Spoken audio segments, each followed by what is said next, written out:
సాధించాలి. తద్వారా మన నియోజకవర్గ పార్టీ కూడా పని.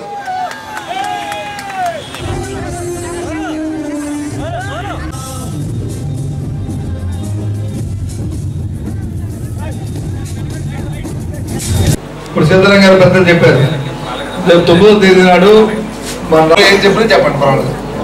ఏమైనా ఉంటే మీ సలహాలు ఆ ద్వారా రాష్ట్ర కేంద్ర ప్రభుత్వాలకు ఒత్తిడి తీసుకొచ్చి మన జిల్లా పార్టీ యావత్తు ఇవాళ ఒక ప్రతిష్టగా తీసుకున్న కార్యక్రమం ఏది ఉందో అమర్నాథ్ చేస్తున్న ఈ పాదయాత్రకి ఆయన దానికి వచ్చి దానికి ఒక శాంటిటీని కల్పించి దాని మీద కేంద్ర ప్రభుత్వం తీసుకోవడానికి వస్తున్న సభ.